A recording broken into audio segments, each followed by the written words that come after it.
why the love don't come to stay. Actually, the closest thing to love is the fake. Okay, good thing about a bad day, it turned into another day. Taking life too serious, seriously take the fun away. Your problems go with you, how off you try and run away.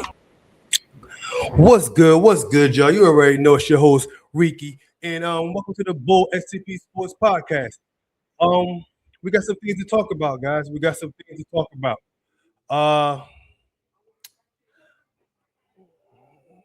My Denver Nuggets. There's some things to definitely talk about with my Denver Nuggets, man. Where do we start? The skinniest bully alive, Jaden Mcdaniels, bullied my team. Where do we start? Where do I begin? Where do I begin this podcast? I don't know. So what I will do is tell you this. I got a few things to touch on real quick. I'm gonna try to keep this video to 10 minutes or less. One thing I've always had to complain about Denver, and this is even before their championship, leading up to the championship 3 years ago, is that they don't play with urgency. And mainly when your superstar doesn't play with urgency, and then your star, Jamal Murray, do not play with urgency. Joker is the most lax player, superstar, MVP I've ever seen in my life. He just does not show me give a fuck, if I have to be honest. He doesn't, and Jamal Murray, hence the reason why he has a lot of turnovers by getting ripped, because he plays around with the basketball too much. And that's just talking about them two at that point. You know what I mean? Joker, I got some things to speak about, man. You can't be the greatest player in the world and be one of the worst defenders in the league. You just can't. I'm sorry.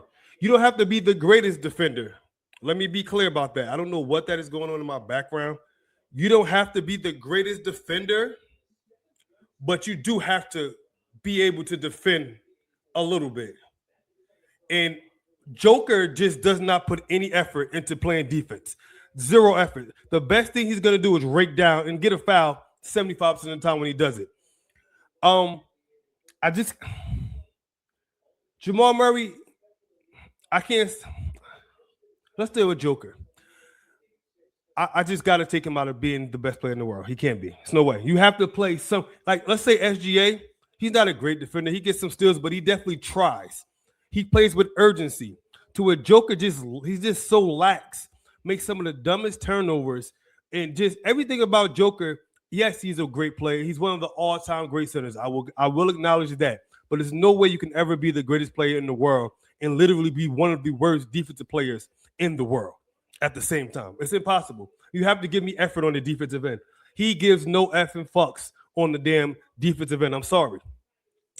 Another thing I like to talk about.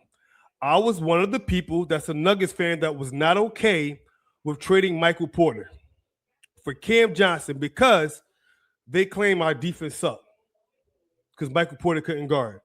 Please let me know, where the fuck was our defense this year?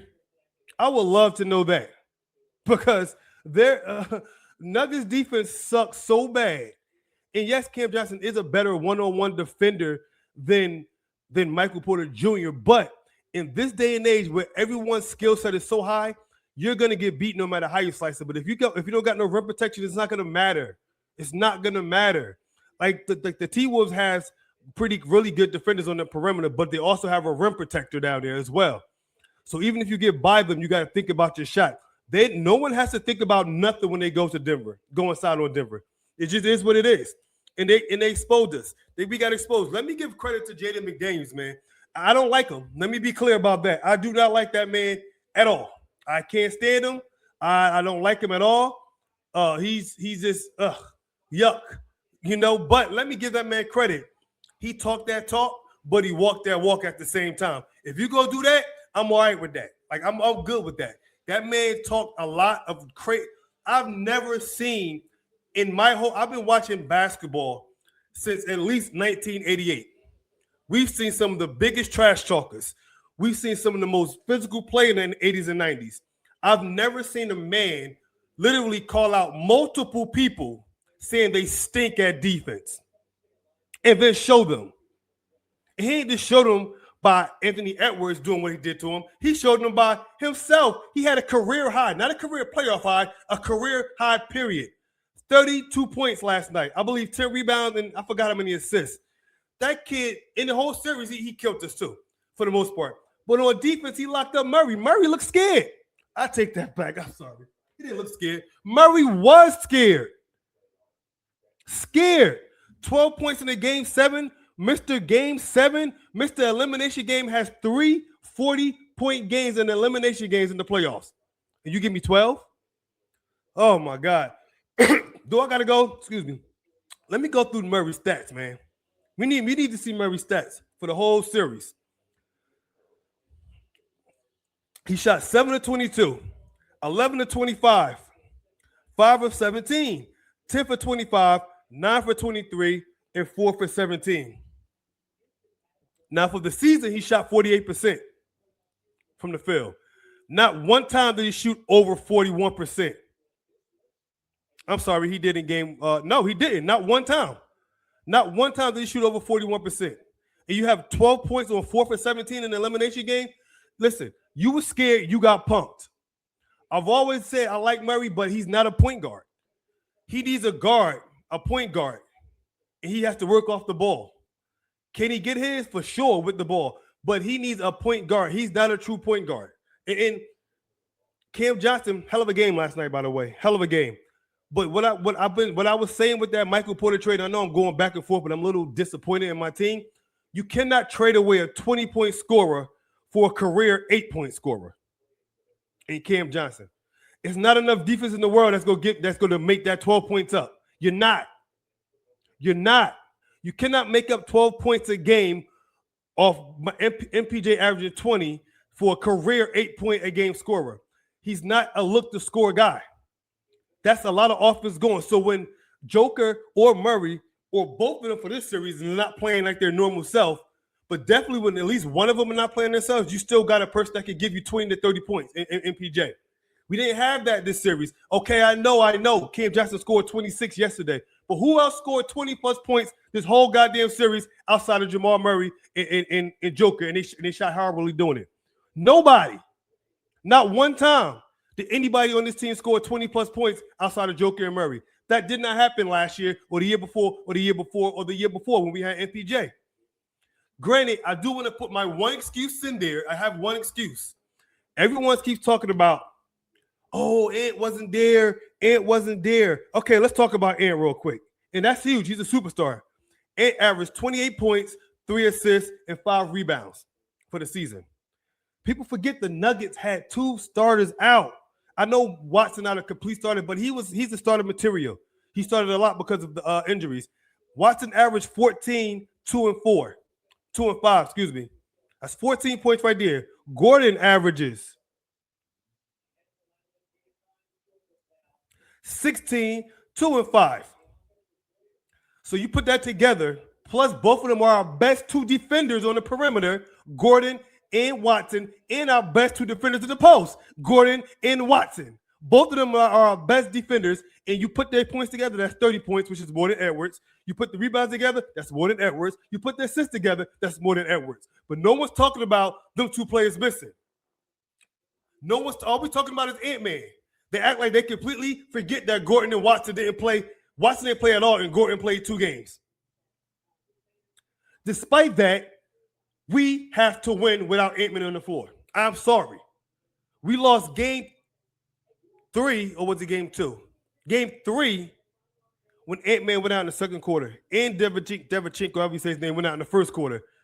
How do you lose that game?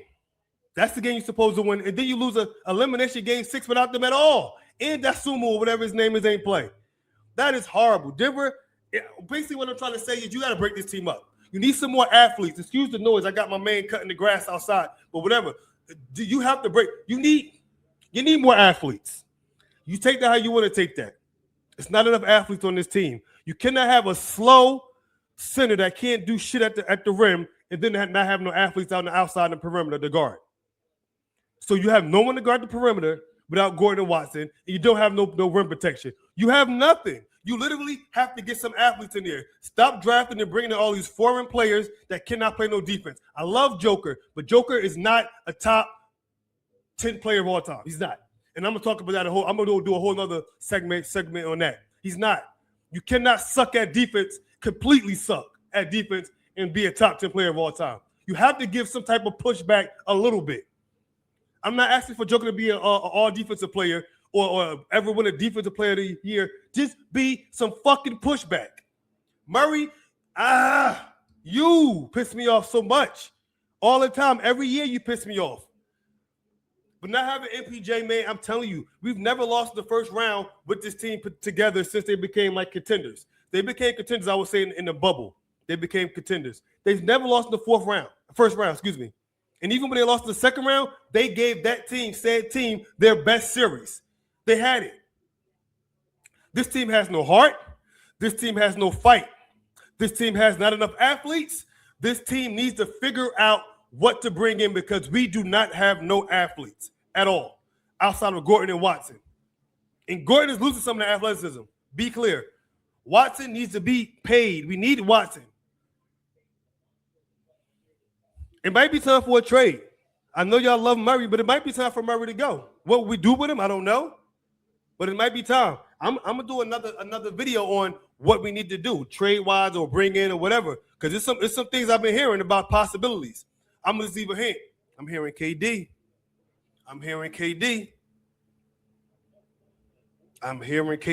You need a third scorer, man. You don't got to be an all-star, even though KD is the all-star. But you need a scorer, a third scorer, especially when your second scorer is not a consistent guy. He's not. He's really not. He's a very good player. Nothing about him is great. He's a good player, though. Very good player. Talking about Jamal Murray. So, man, I'm about to end this recording because I'm going over 12 minutes right now. But listen, man, Nuggets, man, y'all got to figure it out because that ain't it at all. That's not it at all. And I'm going to give y'all first round exit to an hitless. Y'all got punked. Jaden McDaniels, you punked y'all. I'm going to call him Debo because y'all got punked. You already know, man. Make sure y'all click that like. Make sure y'all subscribe. Leave a comment. You know what I'm talking about. Hey, I'm still here with the playoffs. I'm going to get some predictions for what I got left for the playoffs in about 2 days or so. But listen, man, Nuggets, y'all stink for that first round exit, man. My name Ricky, man. Talk to y'all soon.